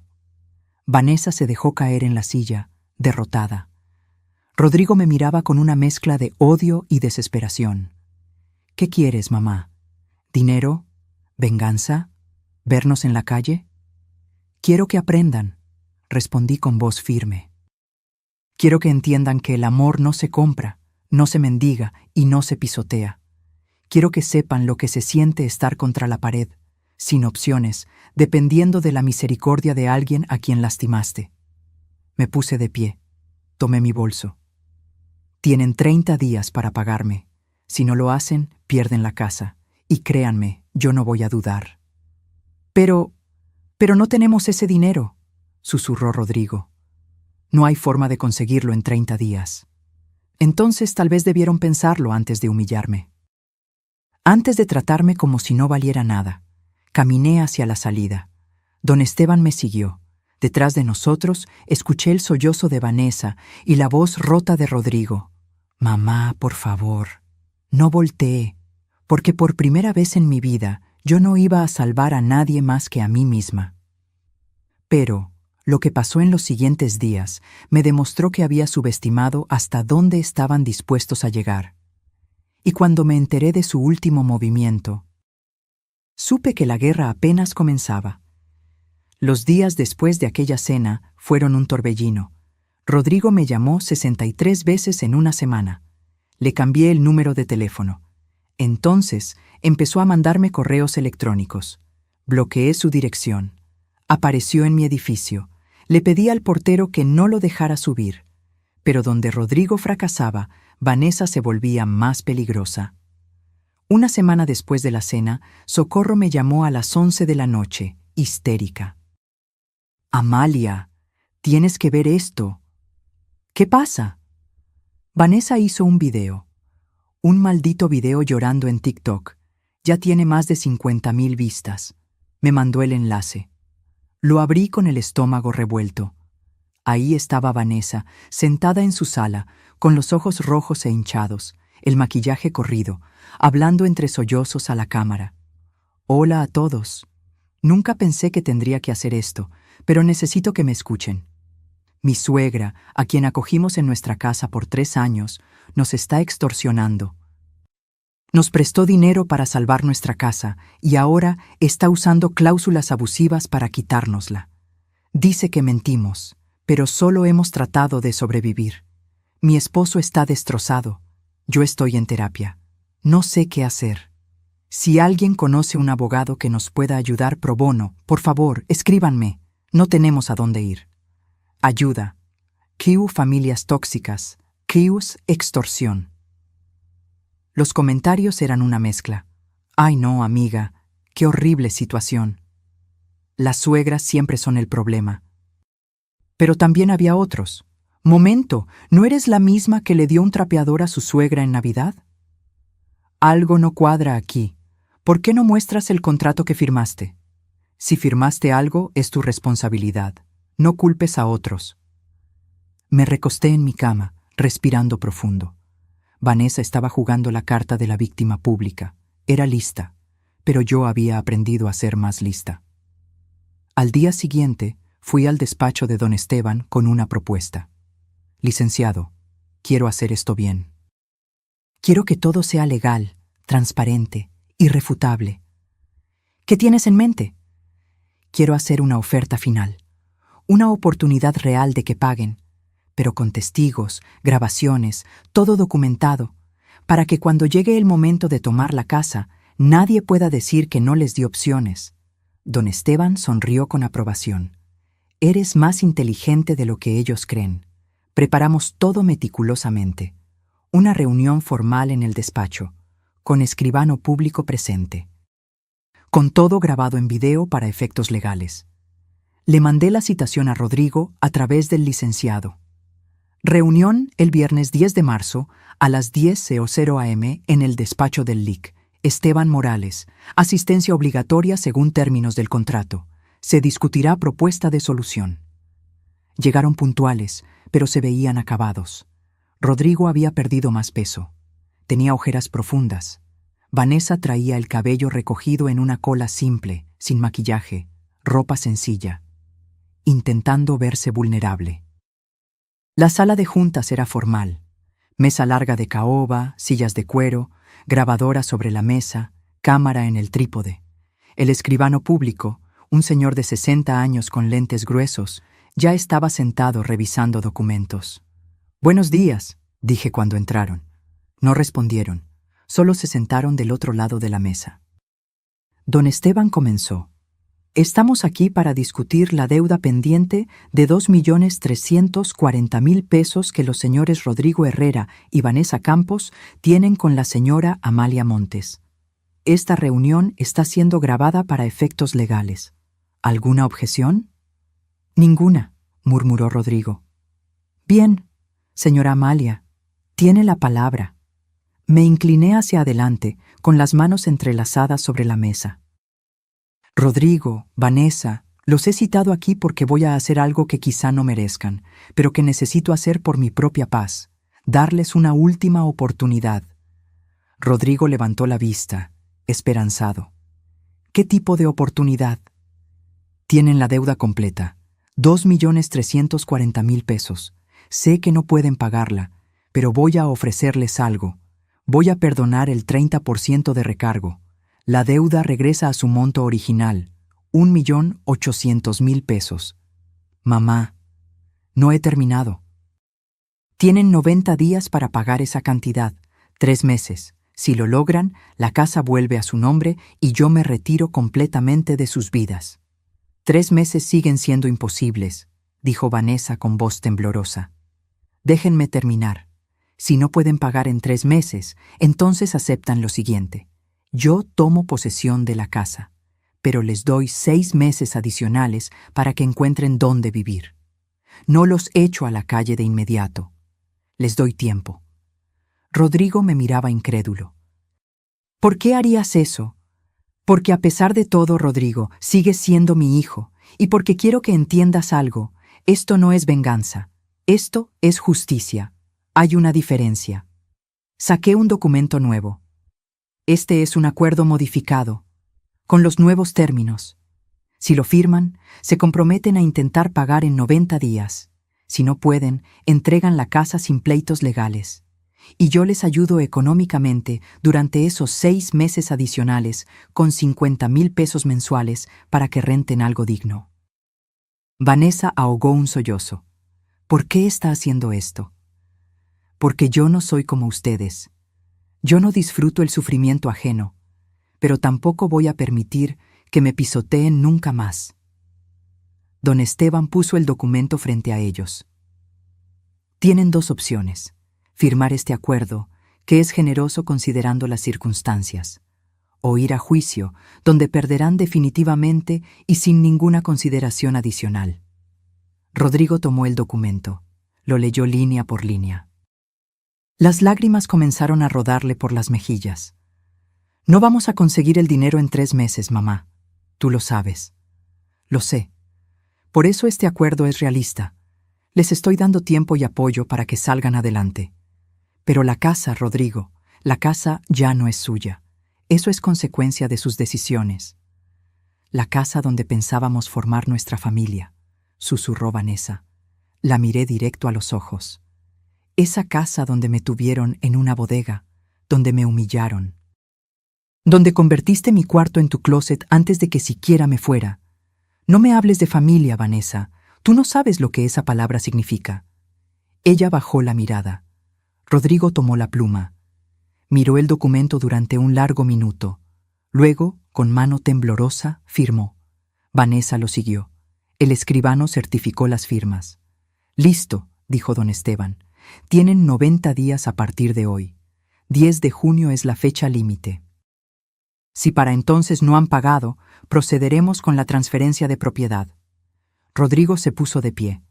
Me miró con una mezcla de dolor y algo que podría ser respeto.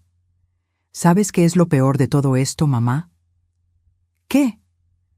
Que tú tenías razón, sobre todo, y yo fui demasiado ciego para verlo.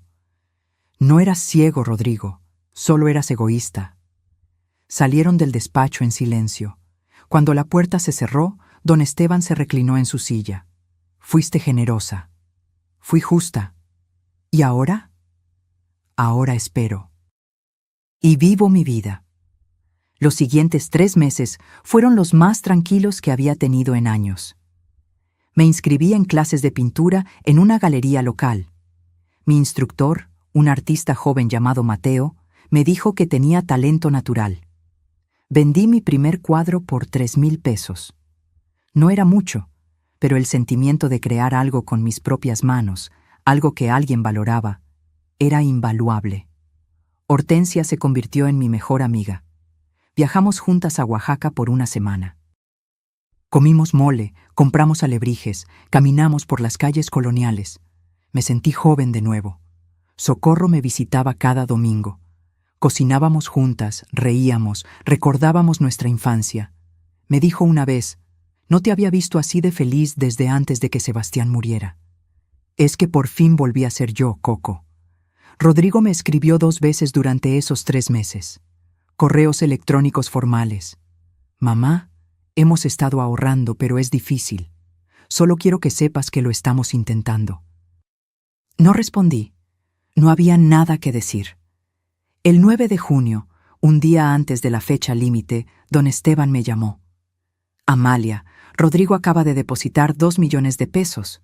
Me quedé helada. ¿Qué? No sé de dónde sacó el dinero, pero lo hizo. Está completo. 2 millones. Te sobrepasó incluso la cantidad requerida. ¿Cómo es posible? Eso tendrás que preguntárselo a él. Llamé a Rodrigo. Contestó al primer timbrazo. Hola, mamá. ¿De dónde sacaste el dinero? Suspiró largo. Vendimos todo. La motocicleta, el coche de Vanessa, joyas, muebles. Pedí préstamos a amigos. Mi jefe me adelantó 6 meses de sueldo. Y vendimos el walk-in closet. Cada bolsa, cada zapato, cada cosa de marca, todo. Vanessa aceptó eso. Vanessa está en terapia real ahora. No por show, sino de verdad. Cuando vio que íbamos a perder todo, algo cambió en ella. O tal vez solo se dio cuenta de lo que realmente importa. Hubo un silencio largo. Mamá, sé que el dinero no borra lo que hicimos. Sé que probablemente nunca me perdones. Pero quiero que sepas algo. Estos 3 meses fueron los peores de mi vida. Y también los más importantes. Porque entendí lo que se siente estar desesperado, sin opciones, dependiendo de la misericordia de alguien. Entendí lo que te hicimos sentir durante 3 años. Las lágrimas comenzaron a rodar por mis mejillas. Rodrigo, no espero que me perdones. Solo espero que algún día, cuando me veas, no sientas dolor. Eso sería suficiente para mí. Colgó antes de que pudiera responder. Y así llegamos al final de esta historia. Pero aún faltaba el cierre verdadero. El momento donde yo decidí qué hacer con todo lo que había ganado y con todo lo que había perdido. 3 meses después. Era septiembre. El aire comenzaba a refrescar en las mañanas. Las jacarandas florecían en el parque frente a mi departamento, pintando las banquetas de morado. Yo estaba en mi pequeña terraza, tomando café y pintando un lienzo, un paisaje de Oaxaca que había fotografiado en mi viaje con Hortensia. Los colores cálidos me hacían sentir en paz. Mi celular vibró. Era don Esteban. Buenos días, Amalia. ¿Tienes tiempo hoy? Hay algo que necesitamos discutir. ¿Pasó algo? Nada malo, solo necesito que vengas al despacho. Llegué 1 hora después. Don Esteban me esperaba con una sonrisa misteriosa y una carpeta sobre el escritorio. Siéntate, tengo noticias. ¿Qué tipo de noticias? Abrió la carpeta y sacó documentos. Rodrigo y Vanessa han cumplido religiosamente con todo. Pagaron la deuda completa hace 3 meses. Pero además, Han estado depositando dinero adicional en una cuenta de garantía. 500 pesos semanales. Como muestra de compromiso, dijeron. Me quedé sin palabras. ¿Por qué harían eso? Creo que realmente cambiaron, Amalia. O al menos están intentándolo. Miré los estados de cuenta. Efectivamente, ahí estaban los depósitos. Pequeños pero constantes. 20 semanas seguidas. Hay algo más, continuó don Esteban. Rodrigo me pidió que te diera esto. Me entregó un sobre. Lo abrí con manos temblorosas. Adentro había una carta escrita a mano. La letra de Rodrigo, esa que yo le había enseñado cuando tenía 6 años. Mamá, sé que una carta no borra 3 años de maltrato. Sé que el dinero no compra perdón, pero necesito que leas esto, aunque nunca quieras volver a hablarme. Vanessa y yo vendimos la casa. Sí, aunque ya habíamos pagado la deuda, decidimos venderla. No podíamos seguir viviendo en un lugar que representaba todo lo que hicimos mal. Cada cuarto me recordaba cómo te tratamos, el comedor donde no te dejábamos sentarte, la sala que te prohibimos usar, esa bodega donde te tuvimos como si no fueras nadie. Vendimos la casa en 7 millones de pesos.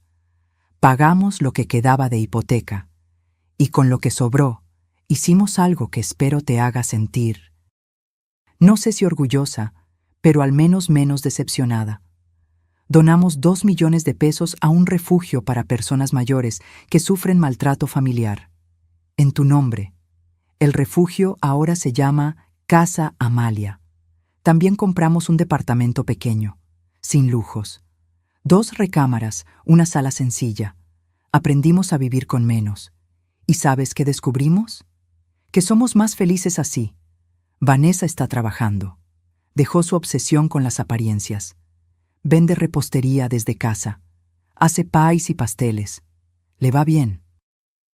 Yo sigo en mi trabajo, pero ahora ahorro cada peso. Ya no tenemos deudas.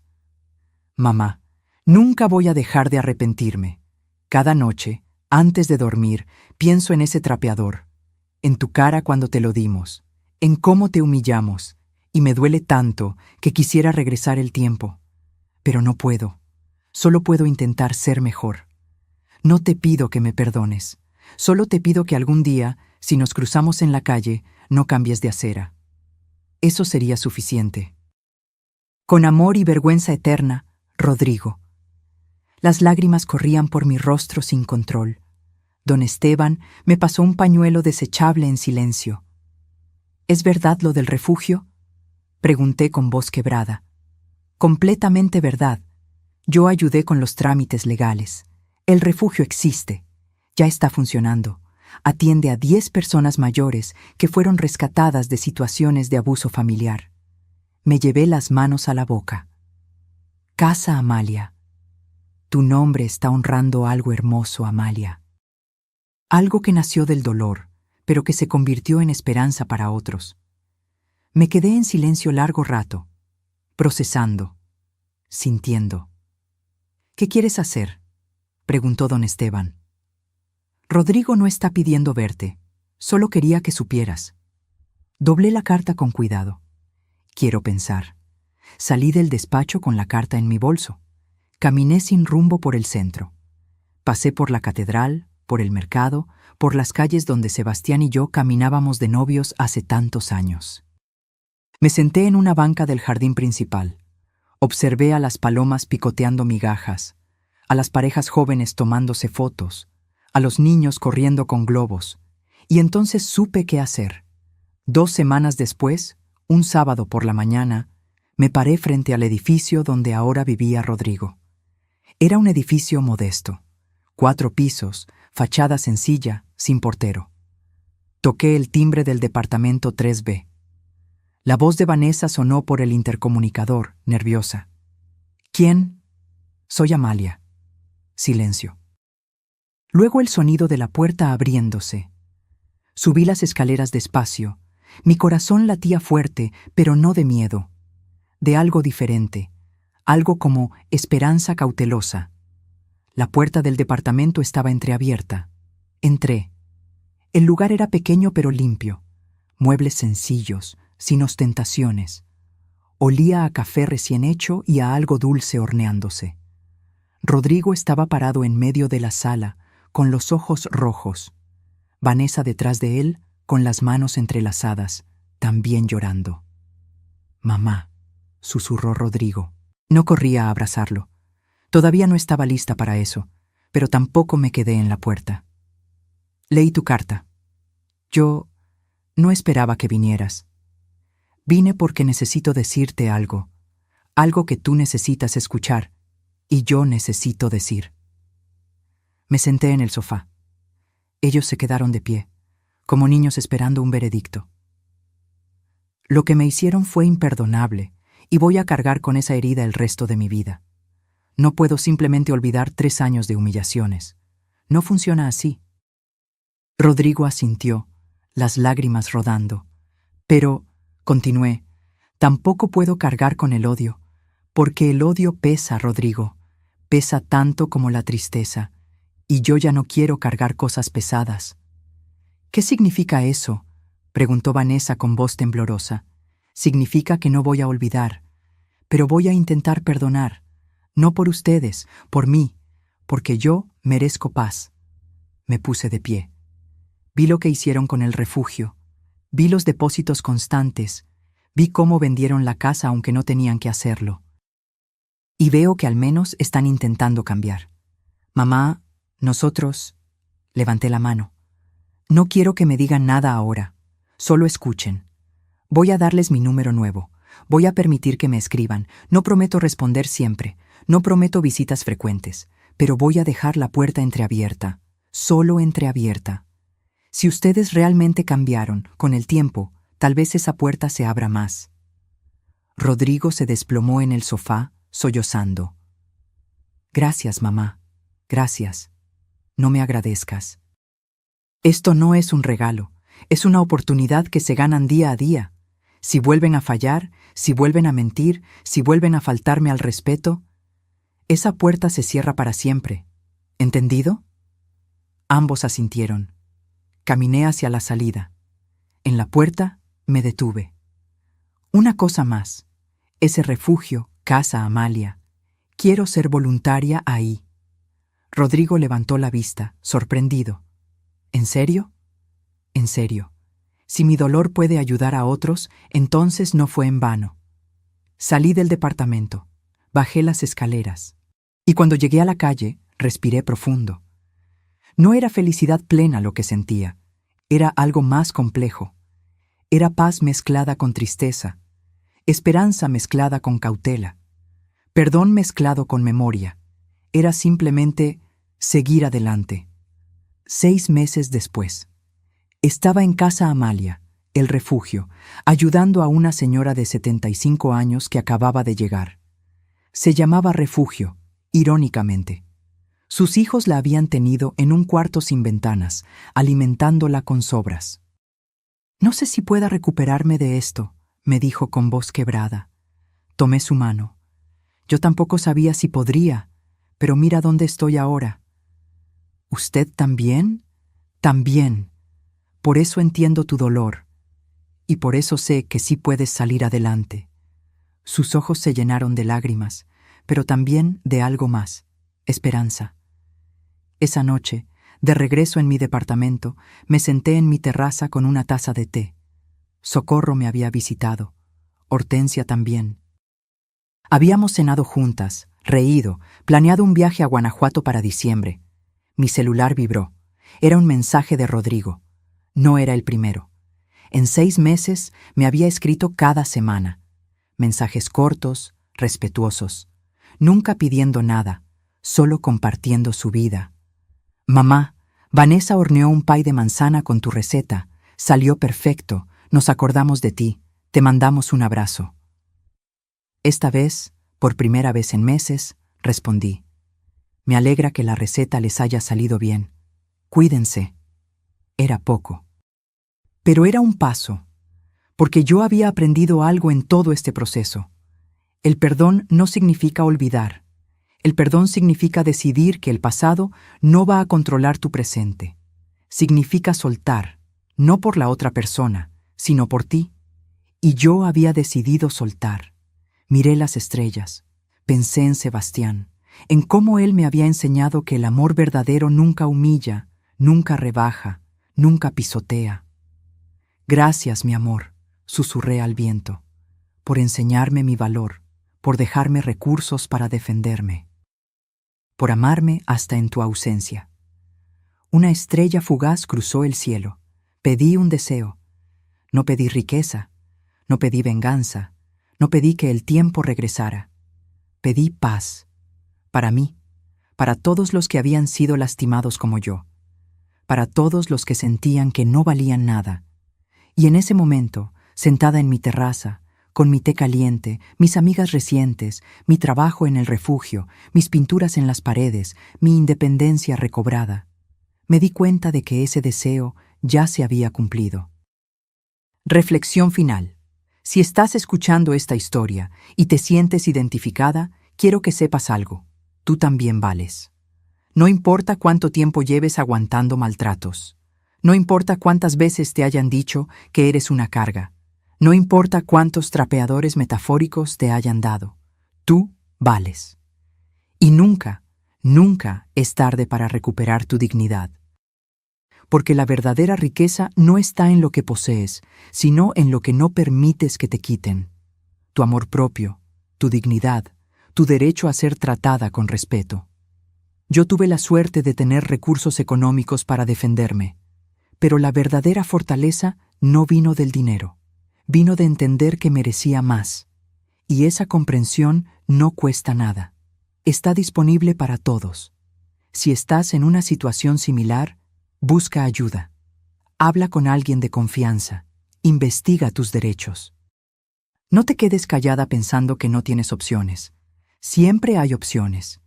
Y si hoy te sientes invisible, recuerda, las personas más fuertes son aquellas que aprenden a brillar después de haber sido apagadas. Yo fui apagada por 3 años, pero ahora brillo con luz propia. Y tú también puedes. Me llamo Amalia Montes, tengo 69 años, y esta es mi historia de cómo un trapeador de Navidad se convirtió en el mejor regalo que recibí, porque me despertó. A veces, los peores momentos de tu vida son el comienzo de tu mejor capítulo. Solo tienes que tener el valor de dar vuelta a la página. Si esta historia tocó tu corazón, si te hizo reflexionar, si conoces a alguien que necesite escucharla, por favor compártela. Deja tu comentario contándome desde dónde nos estás acompañando. Dale like si crees que el respeto a nuestros mayores no es negociable. Y suscríbete para seguir escuchando historias de vida, superación y dignidad recuperada. Porque todos merecemos ser tratados con amor, pero sobre todo, todos merecemos tratarnos a nosotros mismos con amor. Hasta la próxima historia. Y recuerda, nunca es tarde para comenzar de nuevo. Fin.